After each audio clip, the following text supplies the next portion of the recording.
Assalamualaikum teman-teman. Dalam video kali ini kita akan membahas mengenai teori komunikasi. Jadi apa sih teori komunikasi itu?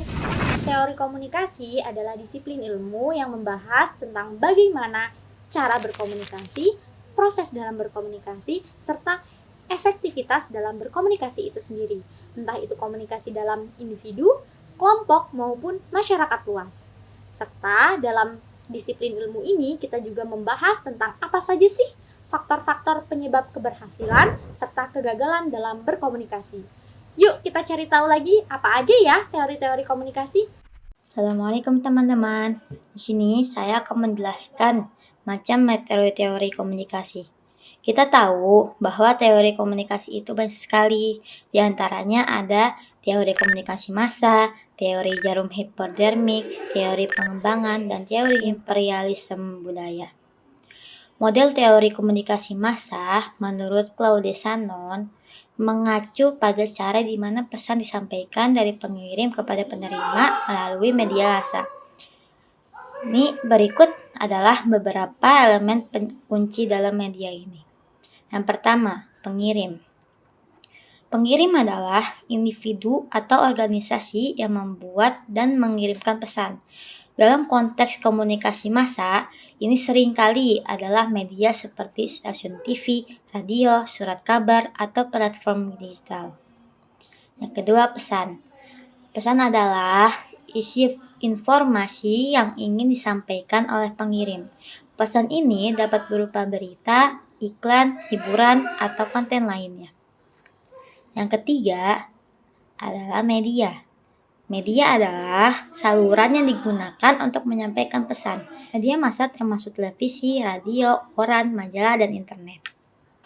Yang keempat, penerima.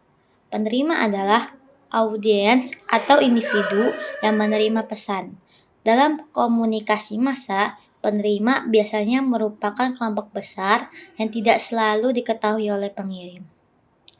Yang kelima, umpan balik. Umpan balik adalah respon dari penerima terhadap pesan. Dalam komunikasi massa, umpan balik seringkali bersifat tidak langsung, misalnya melalui rating, komentar, atau survei audiens. Yang keenam, gangguan.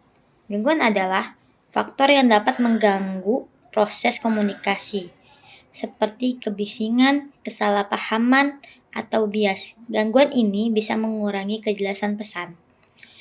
Model komunikasi massa berfokus pada bagaimana pesan dikirimkan dan diterima di tingkat yang luas, serta bagaimana media dapat mengaruhi opini dan perilaku masyarakat.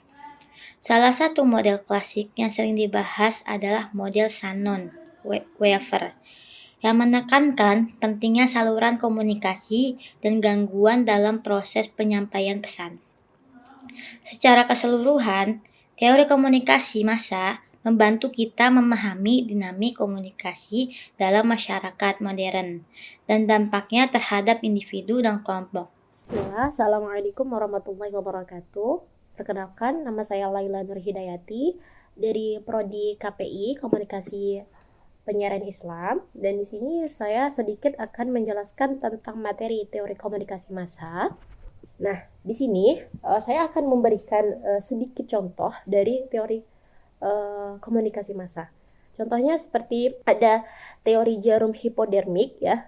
Mungkin penjelasannya apa itu teori jarum hipodermik itu?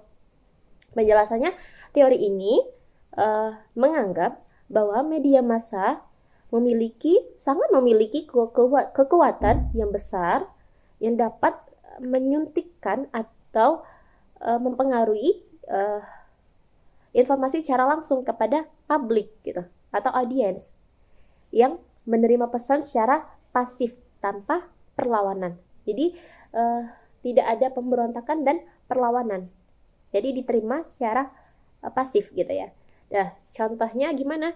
Contohnya ketika kita melihat di televisi ada sebuah iklan produk kecantikan gitu kan.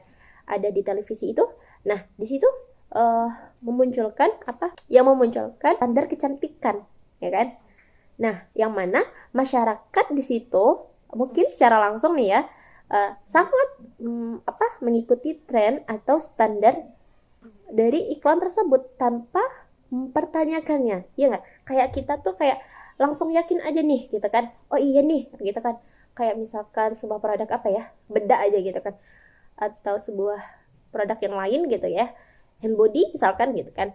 Nah, kita lihat, oh sekali pemakaian ini atau 3 kali pemakaian ini langsung glow up loh gitu kan. Nah, tanpa embel-embel pertanyaan dan pemberontakan. Nah, di situ semua halayak yang melihat iklan tersebut pasti sangat mempercayainya, ya kan? Gitu. Jadi itulah yang dimaksud dengan teori komunikasi massa. Dahlan akan melanjutkan penjelasan terkait model teori komunikasi tentang teori pengembangan. Teori pengembangan atau kultivasi adalah pendekatan yang berfokus pada media massa, terutama televisi, yang dimana televisi dapat mempengaruhi cara pandang dan pemahaman masyarakat terhadap realitas. Teori ini juga dikembangkan oleh Georgi Jebner pada tahun 1970-an.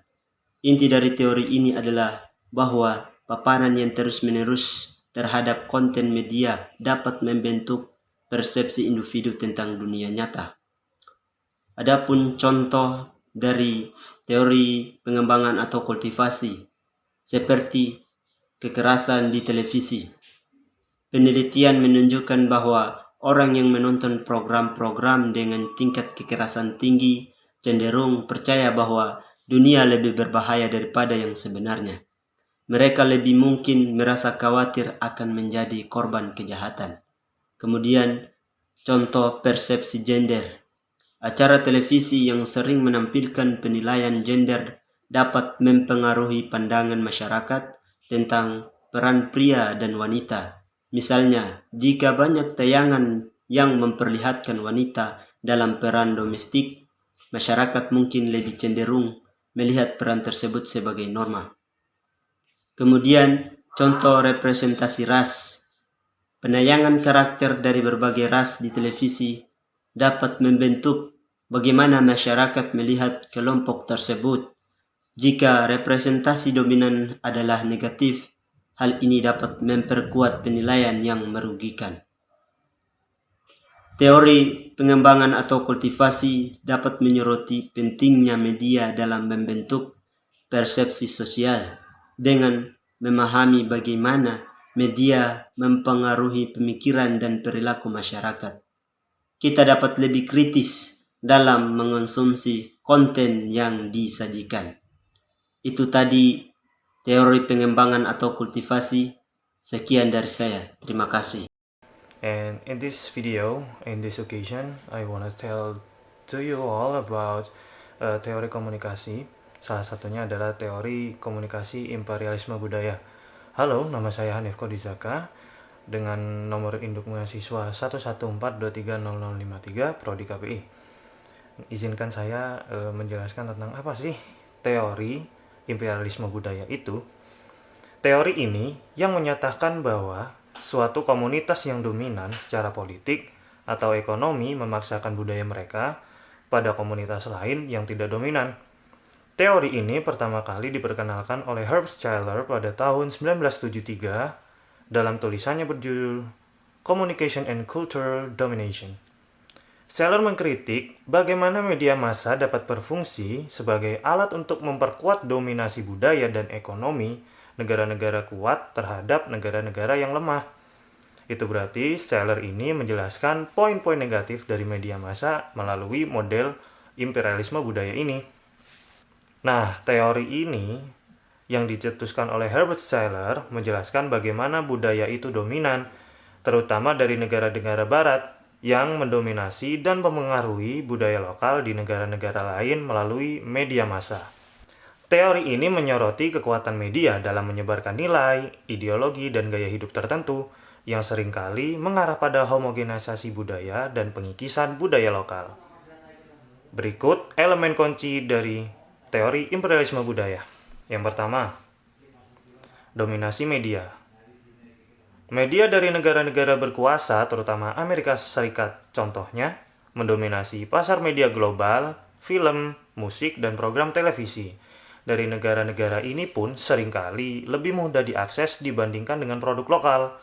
Karena memang negara barat lebih maju dibandingkan negara-negara lainnya. Yang kedua, pengaruh ideologi. Produk media ini membawa serta nilai dan ideologi tertentu seperti konsumerisme, individualisme, dan gaya hidup barat yang dapat mempengaruhi cara pandang dan perilaku masyarakat di negara-negara penerima. Atau bisa dikatakan pengaruh ini membawa dampak kepada negara-negara yang menjadi penerima budaya dari negara bagian barat atau lazim disebut dengan westernisasi. Yang ketiga, marginalisasi budaya lokal. Dengan menguatnya budaya asing, budaya lokal seringkali terpinggirkan. Ini bisa mengarah pada hilangnya tradisi, bahasa, dan identitas lokal.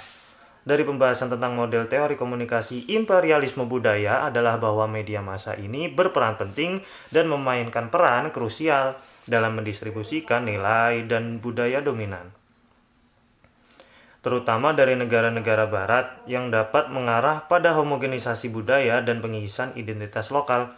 Pencetus utama teori ini, yaitu Herbert Stifler, menggarisbawahi pentingnya memahami bagaimana komunikasi dan media berfungsi sebagai alat dominasi dalam konteks global.